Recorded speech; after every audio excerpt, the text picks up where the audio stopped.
अस्सलाम वालेकुम, आप देख रहे हैं डॉन न्यूज़ में कमेज़बान अब्दुल गफ्फार। और यूजली हम सैटरडे का शो करते हैं, वीक को रीकैप करते हैं, उसके बाद आने वाली वीक की बात करते हैं। लेकिन what a disaster week for Pakistan cricket.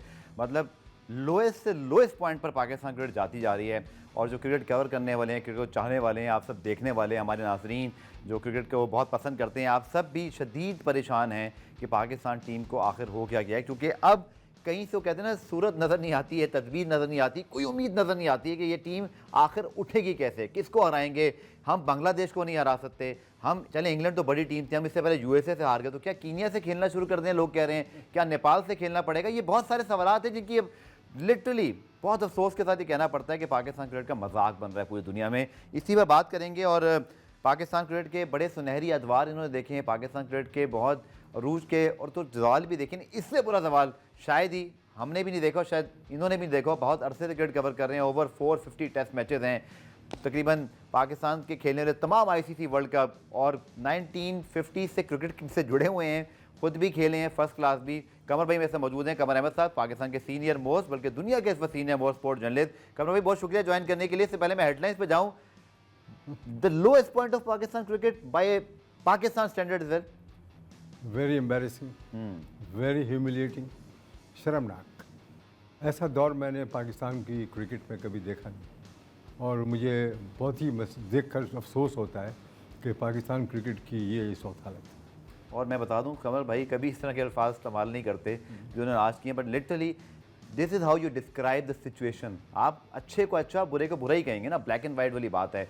वाकई सिचुएशन ऐसी है कि हर शख्स इस वक्त, वाकई मुझे ये शर्म वाला वर्ड नहीं यूज़ करना होता कभी प्रोग्राम में, लेकिन वाकई परफॉर्मेंस देखकर, क्योंकि हमारे पास एक स्पोर्ट बचा है जिसमें हम वर्ल्ड क्लास हैं। अरशद नदीम को अल्लाह खुश रखे, उन्होंने एक हमें वंस इन अ ब्लू वाला मेडल जितवा दी, लेकिन क्रिकेट ही है हमारे पास, उसमें भी हमारा ये हाल हो गया। कौन बड़ी मायूस है, इस पर तफसीली बात करेंगे कमर अहमद साहब के साथ। कुछ देर में शाहिद हाशमी साहब, जो कि मुल्तान टेस्ट वो इस वक्त प्रेस बॉक्स से कवर कर रहे हैं, उन्होंने सब कुछ देखा, वहाँ प्रेस कॉन्फ्रेंस में जो बातें हुई, वहाँ की सारी इनसाइड स्टोरीज कमर भाई और शाहिद हाशमी साहब के साथ हम डिस्कस करेंगे। इस हेडलाइन देखते हैं पहले और हेडलाइन से वापस आकर। कमर भाई, जैसे आपने बिल्कुल सही डिस्क्राइब किया जो आपके अल्फाज थे, और यही पाकिस्तानी फैंस की सिचुएशन है। सर 556 करके हारने वाली दुनिया की पहली टीम इनिंग डिफीट से हम बने। ये तो भला हो इंग्लैंड का कि 823 पर उन्होंने बस कर दी, क्योंकि वो बेसबॉल खेलते हैं, उनको नतीजा निकालना था, वरना वो इजीली टेस्ट की तारीख का पहला 1000 रन बन सकते थे। उन्होंने शायद कोशिश नहीं की, क्योंकि वो थक गए शायद। तो वरना जोस बटलर ने सर ये कहा, इंग्लैंड के जो वनडे कप्तान थे वर्ल्ड कप में, उन्होंने कहा शायद मुझे लग रहा है जो रूट या ब्रुक 400 का रिकॉर्ड ना तोड़ दें। सर ये सिचुएशन हो गई है अपने घर में। हम अपने आप को, शान मसूद कहते हैं जी, मेरा ख्याल था कि दूसरे ने विकेट शायद टूट जाएगी, ख्याल था। विकेट बना रहे हैं टोनी हेमिंग, जो कि ऑस्ट्रेलिया से आए हुए हैं। सर आगे क्या हुआ, बिगड़ा हुआ है, कुछ समझ नहीं आ रहा है कि ये क्रिकेट किस सिम पर आ गई हमारी। देखिए, बात दरअसल ये है कि जब आप मोटरवे की तरह फ्लैट विकेट बनाएंगे और उस पर आप हार जाएं, आप उससे नहीं सबक सीखे कि आपने अपने डिफेंस में एक विकेट बनाई पिंडी के ग्राउंड में बांग्लादेश के खिलाफ जी, और लंबा टोटल करके फर्स्ट इनिंग में, दूसरी इनिंग में ढेर हो गए और बुरी तरह बांग्लादेश के खिलाफ टेस्ट मैच हार गए। इन सब चीज़ों से सबक सीखना चाहिए था। Unfortunately for us we don't learn, and that is the problem. बिल्कुल ठीक। बात यह है कि जब सिस्टम्स इन प्लेस नहीं होते हैं तो फिर परफॉर्मेंस भी इसी तरह की होती है। ठीक। Patchy poor performance of Pakistan cricket team, most embarrassing and shambolic. बिल्कुल आपने ठीक कहा, और यही इस वक्त फीलिंग है सबकी। जैसे बार बार मैं कह रहा हूँ, शायद आजमी साहब को भी लेते हैं सर टेलीफोन लाइन पर, जो कि इस वक्त वो मुल्तान में टेस्ट मैच को कवर कर रहे हैं, और शायद दूसरा टेस्ट भी आई एम श्योर वो कवर कर रहे होंगे। लेकिन पहले आपको हमने कल तो बताया था पाकिस्तान के टीम का क्या मसला है। लेकिन शान मसूद बड़े पढ़े लिखे सुलझे हुए क्रिकेटर, प्रोफेशनल हैं, इंग्लैंड में कप्तानी की है, लेकिन 6 मुसलसल टेस्ट मैच हार गए। एक वर्स्ट रिकॉर्ड अनफॉर्चुनेटली उनके नाम के साथ मंसूब हो गया। उसकी डिटेल देखिए, फिर आगे कमर भाई से और शाहिद हाशमी साहब से बात करूँ। बहुत रिकॉर्ड टूट गए, बहुत से रिकॉर्ड टूट सकते हैं। जैसे 1000 रन इंग्लैंड चाहता बना सकता था, 952 की रीच में था। शाहिद हाशमी साहब ने भी ज्वाइन किया, जो कि मुल्तान में ही इस टेस्ट मैच को कवर कर रहे थे। शाहिद भाई, शायद आपने माशाल्लाह कमर भाई की तरह दुनिया भर में क्रिकेट कवर किया है, और आप बहुत जज्बाती भी हो जाते हैं, इमोशनल भी हो जाते हैं, क्योंकि हम सब पाकिस्तानी हैं, चाहते हैं हमारी टीम अच्छा करे। बहुत मुश्किल रहा होगा सर प्रेस बॉक्स से इस मैच को कवर करना, शाहिद भाई। बिल्कुल ऐसा ही है, लेकिन इस सीरीज से पहले ये तवक्कुआत थी, इसलिए जज्बाती नहीं हुए ज़्यादा। हमें पता था कि इंग्लैंड इसी तरह की क्रिकेट खेलेगा और हमें हराएगा। तो पाकिस्तान ने इतना बड़ा टोटल जरूर किया था, लेकिन उनको ये मालूम था कि इंग्लैंड हमसे ज़्यादा स्कोर करेगा और फिर हमें प्रेशर में डालेगा। जो 67 रन की लीड का जो एक बोझ था वो पाकिस्तानी बैट्समैनों के लिए बहुत खौफ की अलामत बन गया। हालांकि इस पिच में ज्यादा कुछ नहीं था, अगर उस 267 रन को बुला कर खेलते तो आराम से सुकून से ये टाइम निकल जाता, लेकिन एक के बाद एक आउट हुए। आप देखें अब्दुल्ला शफीक सेंचुरी बनाने के बाद 4 कदम और पीछे चले गए और सीधी गेंद पर बोल्ड हो गए। साहिम अयूब तो लगता है उनको वाइड बॉल ही खिलानी चाहिए, उनको रेड बॉल नहीं खिलानी चाहिए। शान मसूद को 2 चांस मिले, बाबर आजम बुरी तरह आउट ऑफ फॉर्म है, रिजवान ने इस टेस्ट मैच में कुछ ठीक किया, तो बैट्समैनों ने बिल्कुल बुरी तरह मायूस किया। लेकिन इसकी हमें आदत है, तवक्को है और यही कुछ उम्मीद भी थी इस टीम से।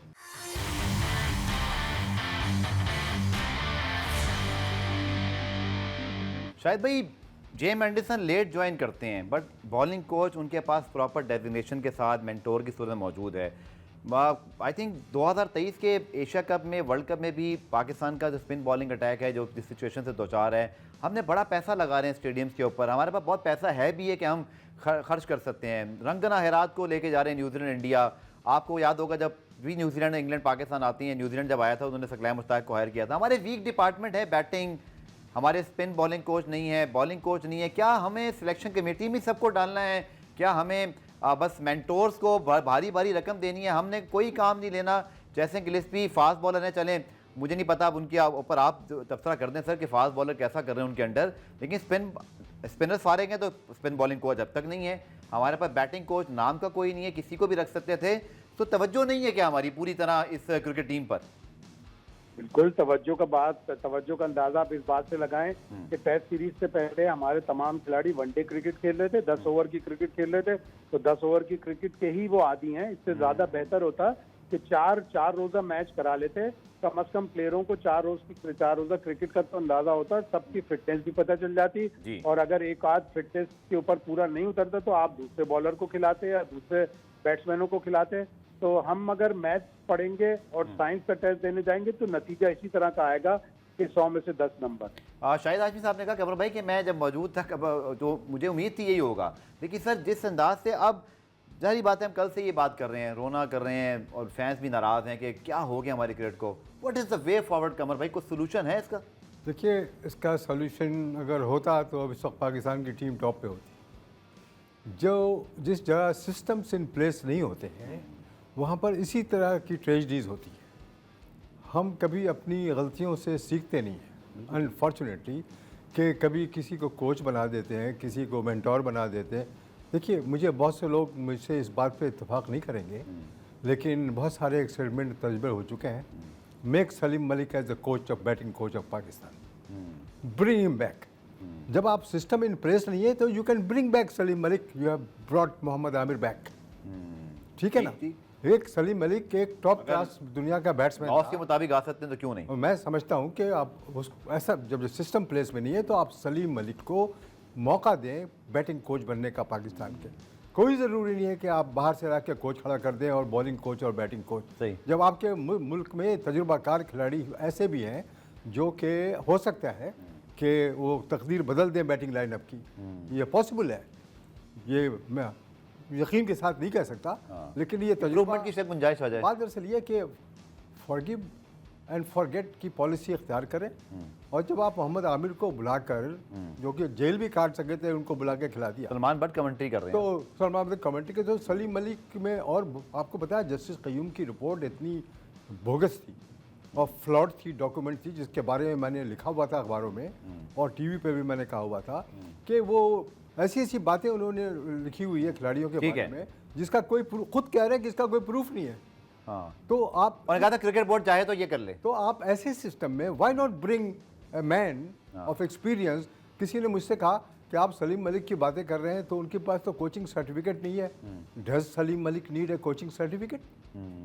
दुनिया के बड़े बड़े वकार यूनुस के पास कोचिंग सर्टिफिकेट था या दूसरे कोचेस के पास? गिलिस्पी इंटरनेशनल क्रिकेट के बगैर पाकिस्तानी कोच बने हुए हैं, कोई कोचिंग एक्सपीरियंस थोड़ी होगी। सर्टिफिकेट इटसेल्फ है, क्रेडिबिलिटी है। चलिए, आपने जो बात की वो योर ओपिनियन मैटर्स, और साथ शाहिद हाशमी साहब से बात करते हैं। शायद भाई, what is the way forward? अब कर क्या सकते हैं, क्योंकि यही हमारे पास बेस्ट लड़के हैं कमोबेश। शायद आप हसनैन को खिला सकते हैं, या लोग बात करते हैं साजिद खान आ जाएं, लेकिन इससे ज़्यादा कुछ हो नहीं सकता। यही सब कुछ है आपके पास जो आपको नज़र आ रहा है, या मुझे सर अगर नहीं पता आप बता सकें कोई ऐसा छुपा हीरा हमारे पास पड़ा है जिसको हम खिला लें?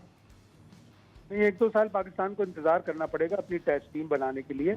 और तरीका ये होगा कि आप सारे प्लेयरों को बिठाएं कि किसने रेड बॉल खेलनी है विलिंगली, किसने वाइट बॉल खेलनी है विलिंगली। ज्यादातर लड़के वाइट बॉल खेलने के आप में T20 लीग पूरी दुनिया में हो रही है, वो खेलना चाहते हैं, तो आप उन लोगों को सबको जाने दें, उनको T20 लीग खेलने दें। उनका सेंट्रल कॉन्ट्रैक्ट से जो उन्हें पैसे मिलते हैं वो ना दें। आप 3, 4, 5 जितनी लीग खेलनी है आप खेलें, और टेस्ट क्रिकेट के अलग लड़के लाएं और उन लड़कों को टेस्ट क्रिकेट खेलने के ज्यादा पैसे दें। वो सेंट्रल कॉन्ट्रैक्ट के सारे पैसे उन लड़कों को दें जो विलिंगली टेस्ट क्रिकेट खेलना चाहते हैं। टेस्ट के अब वो वक्त आ गया कि पाकिस्तान को टेस्ट के बिल्कुल अलग प्लेयर, अलग बॉलर, अलग बैट्समैन बनाने पड़े। शायद भाई मुल्तान में मौजूद है, क्विकली बता दीजिएगा कोई, चूंकि 5 दिन है तो हमें गाइड भी कर दें आप दोनों। पहले शाहिद भाई से पूछ लेता हूँ, 5 दिन में कुछ बहुत ज़्यादा मेहनत हो नहीं सकती रिगार्डलेस कि आपके पास पहले से कोई पिच बनी है, वही सेम ग्राउंड है, वहीं पे स्क्वायर पे पूरी धूप पड़ती रही है, क्या एक और डेड विकेट हमारी मुंतजर है? तकरीबन उसी तरह की पिच होगी, और जिसमें दम है वो रन बनाए, जिसमें दम है वो बॉलिंग करके विकेटें ले। लेकिन इस तरह की विकेटों से आप अपने फास्ट बॉलर के साथ भी ज्यादती कर रहे हैं। वो बॉलर जो इंटरनेशनली जिन्होंने अपना लोहा मनवाया हुआ है, हाँ उनके पास 5 दिन की क्रिकेट का इतना मैच प्रैक्टिस नहीं है। आप अगर वर्ल्ड चैंपियंस कप के बजाय 4 रोजा क्रिकेट कराते तो आपके बॉलर्स को 4 रोजा क्रिकेट की फिटनेस और उनका तजर्बा होता। इन बॉलर्स के साथ इस तरह की पिच पर बॉलिंग करवाना ज्यादती भी है। इंग्लैंड के बॉलर्स ने इसलिए बॉलिंग अच्छी की, उन्होंने एक चैनल में बॉलिंग की और उनके पास 267 रन खेलने के लिए थे। बिल्कुल ठीक आपने कहा, और साथ में एक्सपीरियंस है, जैसे शाहिद भाई ने बिल्कुल ठीक कहा कि अभी रिसेंटली वो 6 टेस्ट मैचेस अपने घर पे खेल के आ रहे हैं। They knows how to bowl in test cricket. Programme में ब्रेक शामिल करते हैं, आएंगे सो मज़ीद डिस्कशन करते हैं, डिग इन करते हैं कि अब सिलेक्शन कमेटी में अलीम डार साहब आ गए हैं। इस बात पर लोग बड़े हैरान हैं कि ठीक है फॉर्मर फर्स्ट क्लास क्रिकेटर हैं, लेकिन पाकिस्तान क्रिकेट बोर्ड ने टेस्ट मैच के हारने के दिन ही सिलेक्शन कमेटी अनाउंस कर दी। This is how we operate. Panic buttons, headlines, press release, ये सब कुछ हमारे यहाँ बहुत जल्दी जल्दी होता है, लेकिन नताइज जू के तू हैं। डिस्कस करते हैं शॉर्ट कमर्शियल ब्रेक के बाद।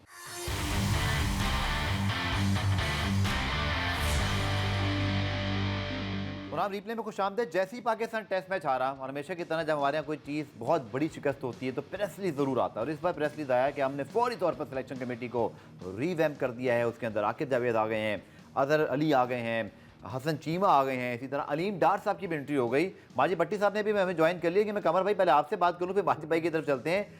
With in hour, within 2 hour हमारे यहाँ प्रेस रिलीज आ जाती है, पहले से हमें पता होता है शायद हम हार रहे हैं। इसीलिए मैं बार बार कहता रहा हूँ कि जहाँ सिस्टम इन प्लेस नहीं होता है वहाँ पर इसी तरह के फैसले और डिसीजंस होते हैं। कि आप देखें कि I like Aleem Dar, I like other people who are, जी बिल्कुल, बस इसका मतलब ये नहीं है कि आप फ़ौरन मैच हारते ही आप किसी एक नई सिलेक्शन कमेटी को बैठा दें, ठीक है? तो जो पहले थे उनका क्या हुआ, ठीक है ना? तो बात दरअसल ये है कि it's quite embarrassing and insulting कि आप बार बार लोगों को चेंज कर रहे हैं, डिफरेंट सिलेक्शन कमेटी बना रहे हैं, डिफरेंट कप्तान बना रहे हैं। ये does not work in the long and, ठीक है ना? इन द लॉन्ग रन ये वर्क नहीं करता ये सब चीज़ें। तो जैसे मैंने अभी आपको कहा कि जब आप इस किस्म के फैसले कर सकते हैं तो फिर आप सलीम मलिक को भी लेकर आएँ as a batting coach Pakistan का, वो ज़्यादा सूदमंद होगा पाकिस्तान के लिए। बिल्कुल आपने ठीक कहा। मैं पुरान में माजिद भट्टी साहब को भी शामिल कर रहा हूँ। भट्टी साहब, सिलेक्शन कमेटी के अंदर फौरी तौर पर तब्दीली, और उसमें फिर हमने देखा अलीम डार साहब की शमूलियत भी होगी। चलें अजहर अली और आकिब जावेद क्रिकेट का एक्सपीरियंस रखते हैं, उम्मीद की जा सकती है शायद वो बेहतर मशवरे दे दें, लेकिन हमें शिकस्त खाने के बाद ही क्यों याद आता है कि हमारी सिलेक्शन कमेटी कंप्लीट नहीं थी। मैंने पिछले पुरान हफ्ते में पूरे ये अपने हफ्ते सर ये बात करता रहा कि सिर्फ असद शफीक बचे हैं, तो कप्तान कोच तो खुद इस वक्त बुरी तरह दबाव में है, तो वो कैसे फैसला करेंगे किसको खिलाना है किसको नहीं खिलाना। दूसरे टेस्ट में हमें याद आया जी, गफार मुझसे पूछ रहे हैं? जी माजी भाई, देखें सिलेक्शन कमेटी को अगर चेंज करना था क्रिकेट बोर्ड ने तो टेस्ट सीरीज से पहले करते ना। एक टेस्ट मैच के बाद अब आज पाकिस्तान टीम टेस्ट मैच हारी है तो सिलेक्शन कमेटी का अनाउंसमेंट होना मेरे ख्याल में मीडिया की अटेंशन डाइवर्ट करने के अलावा मुझे कुछ नजर नहीं आता। अगर आपकी नीयत साफ थी, आपने सिलेक्शन कमेटी चेंज करनी थी तो टेस्ट सीरीज से पहले करनी थी। अब जो टीम पहले टेस्ट मैच की सिलेक्ट हुई, अब क्या ये जो 3 सिलेक्टर्स आज शामिल हुए हैं ये क्या उस टीम को बिल्कुल तब्दील कर देंगे? मेरा ख्याल में पाकिस्तान क्रिकेट की आज तबाही इसीलिए हो रही है कि हम 6-6 महीने में चेयरमैन चेंज कर रहे हैं। जब चेयरमैन चेंज होता है, सिलेक्शन कमेटी चेंज हो जाती है, कोचिंग स्टाफ चेंज हो जाता है। भाई आपके पास अलादीन का चिराग नहीं है ना, आपके पास ब्रायन लारा और विव रिचर्ड जैसे प्लेयर हैं कि आप ओवरनाइट पाकिस्तान टीम को खड़ा कर दें। जी जी लिहाजा अगर पाकिस्तान टीम को खड़ा करना है तो दयानतदारी के साथ अच्छे लोगों को टीम में लाना पड़ेगा। और इस तरह अगर आप कभी किसी को निकालेंगे, किसी को डालेंगे, इस तरह टीम नहीं बनेगी। अब जो भी टीम बन गई है उस पर हमें रिलाय करना चाहिए, लेकिन इस टीम में अभी भी बेहतरी की गुंजाइश है। साइम अयूब को हम जबरदस्ती टेस्ट मैच का ओपनर बना रहे हैं। शान मसूद को आज हमने नया शोशा छोड़ दिया कि शान मसूद की कप्तानी खतरे में है। तो 6 टेस्ट मैचों के बाद अब शान मसूद अपनी कप्तानी बचाने के लिए तगोदो कर रहे हैं। मेरे ख्याल में बाबर आजम भी इस वक्त जिस फ्रेम ऑफ माइंड में है, बाबर आजम को थोड़ा सा आराम देने की जरूरत है। 5-6 महीने बाद उसको दोबारा टीम में ले लें। इसी तरह आपके पास सरफराज मौजूद है, रिजवान को रेस्ट दें। शाहीन शाह आफरीदी जो है उसको भी आराम करवाने की जरूरत है। और सबसे बढ़कर हमें थोड़ी बेहतर पिचेस अब्दुल गफ्फार बनाने की जरूरत है। इन पिचेस पर हम 558 रन कर अगर टेस्ट मैच हारेंगे तो मेरा ख्याल में कमर भाई बैठे हुए पाकिस्तान क्रिकेट में इससे बुरा दौर फिर हमने तो नहीं देखा। अगर कमर भाई पहले कह चुके हैं कि इससे बुरा दौर मैंने क्रिकेट में किसी टीम पर नहीं देखा, तो पाकिस्तान तो छोड़िए सर। गफ्फार मैंने जब 2002 में पाकिस्तान और ऑस्ट्रेलिया का शारजा में टेस्ट मैच कवर किया था, जब पाकिस्तान टीम 52 और 64 रन पर आउट होकर 2 दिन में टेस्ट मैच हार गई, तो मैं सोचता था शायद ये आज हमने पाकिस्तान की तारीख का सबसे बदतरीन टेस्ट मैच कवर किया है। लेकिन अब जो पाकिस्तान टीम क्रिकेट खेल रही है, 450 रन बनाकर भी हम टेस्ट मैच हार रहे हैं, 558 रन बनाकर भी इनिंग से हार रहे हैं। तो मेरा ख्याल में इससे बुरा दौर हमें नहीं नसीब हो सकता था।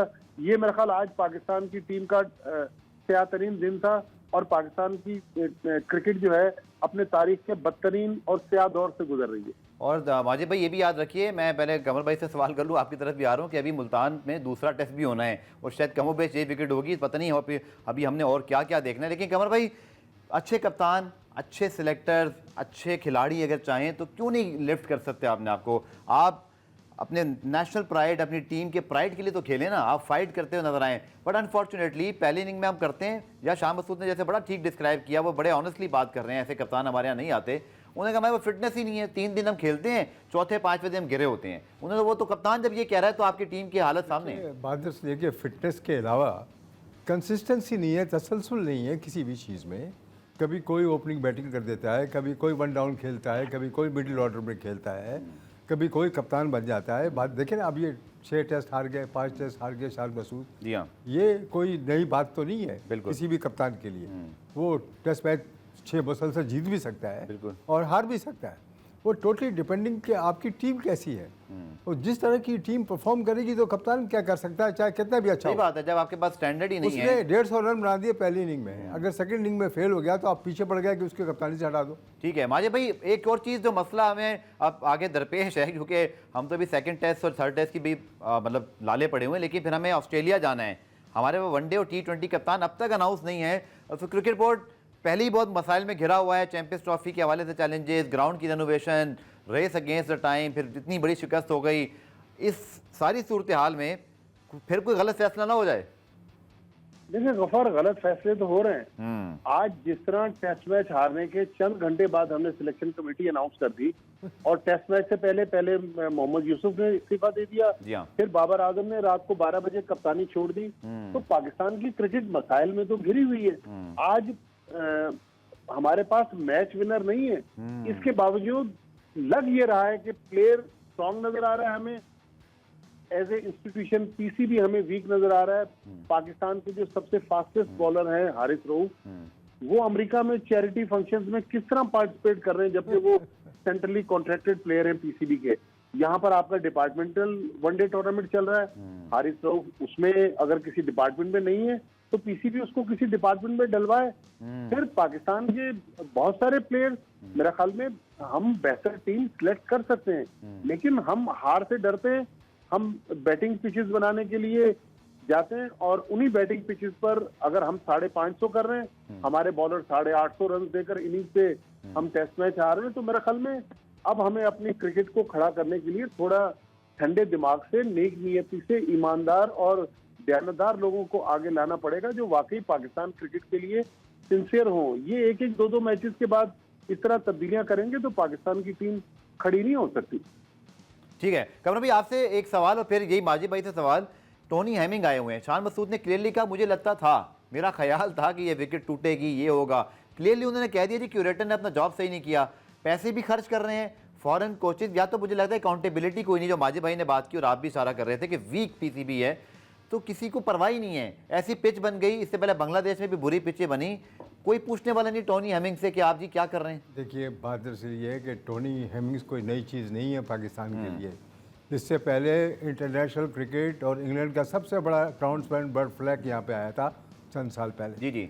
उसके बाद बैरिंगटन आया, अब ये टोनी हेमिंग्स। ओ भाई ग्राउंड्समैन क्या करेगा जब आप खुद ऑस्ट्रेलिया मट्टी भी आई थी रमीज साहब के दौर में, हम भूल गए। बात दरअसल ये है कि टोनी हेमिंग्स और कोई भी ग्राउंड्समैन क्या करेगा जब आपके खिलाड़ी परफॉर्म नहीं कर रहे हैं, उनमें वो स्टैंडर्ड वो स्किल। मतलब आप कह रहे हैं कि पिच में इतना बुरा नहीं था, खिलाड़ी ज्यादा बुरा खेले। खिलाड़ी आप उनके परफॉर्मेस देखें ना कि एक इनिंग में 50 साढ़े 500 रन कर दिए, दूसरी इनिंग में बांग्लादेश के खिलाफ भी इसी तरह इनकी परफॉर्मेंस थी। सही। भट्टी माजिद भट्टी बिल्कुल सही कह रहा है कि जो लोग परफॉर्म नहीं कर रहे हैं वैसे भी आप हार रहे हैं, तो आप उनको बाहर निकाल दें, उनको रेस्ट कर दें, उनको बोले भाई जाके आप डोमेस्टिक क्रिकेट, जिस तरह की भी खराब डोमेस्टिक क्रिकेट है पाकिस्तान की, उसमें जाके पार्टिसिपेट करें, परफॉर्म करें, कम बैक।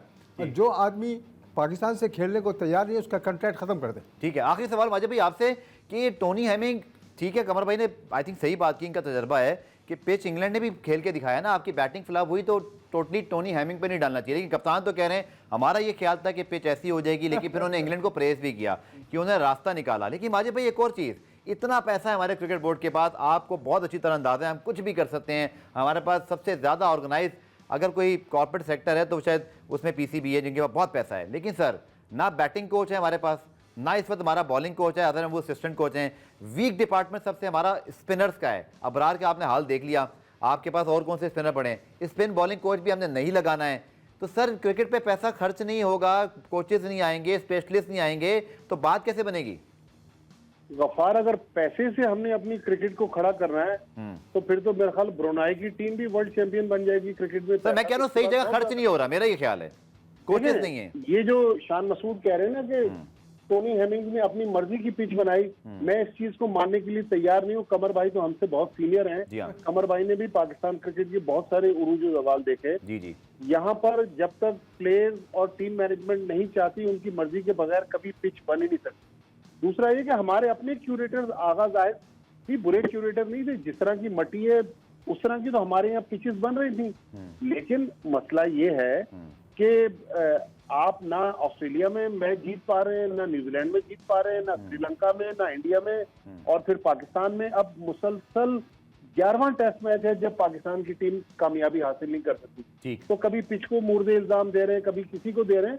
हमारे सिस्टम की खराबी है, हम इतनी तेजी से पीसीबी हेडक्वार्टर में चेंज करते हैं कि हमारा पूरा सिस्टम चेंज हो जाता है। कभी हम कह रहे हैं कि ऑस्ट्रेलियन सिस्टम आ रहा है, कभी कह रहे हैं डिपार्टमेंटल सिस्टम आ रहा है, कभी कह रहे हैं चैंपियंस कप जो है वो गेम चेंजर होगा।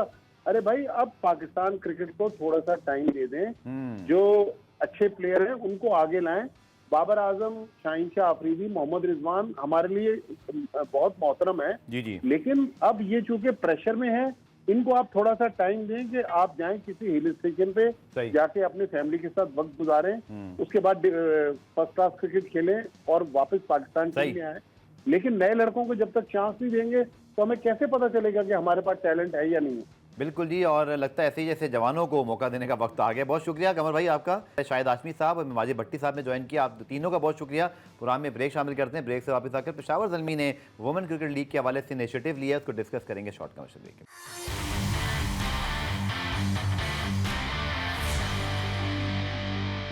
पाकिस्तान क्रिकेट के जो इस हालात है, दिल चाह रहा है जल्दी से पीएसएल शुरू हो जाए तो शायद हम उसको एंजॉय करें, क्योंकि इसमें हमारे खिलाड़ी तमाम जीतते हारते हैं तो ज़्यादा शायद इतना दुख नहीं होता। लेकिन बहरहाल पेशावर ज़ल्मी का बड़ा अच्छा इनिशिएटिव है, एक्टिव हैं पेशावर ज़ल्मी फाउंडेशन, चूँकि अब पीएसएल ज़्यादा दूर नहीं है, इस पर आगे चल के ज़रूर हम प्रोग्राम करेंगे। लेकिन वुमेन क्रिकेट लीग के हवाले से बड़ा इनिशिएटिव है, चूँकि नवंबर में पेशावर ज़ल्मी और ज़ल्मी फाउंडेशन के इश्तराक से वुमेन क्रिकेट लीग हो रही है, जिसके लिए ट्रायल्स हुए इस्लामाबाद, रावलपिंडी में। बहुत सारी लड़कियां हमने अभी फुटेज में भी देखा, यहाँ पे मौजूद थी। आहत खान पेशावर ज़ल्मी और ज़ल्मी फाउंडेशन के हेड ऑफ मार्केटिंग है। आज बहुत शुक्रिया ज्वाइन करने के लिए।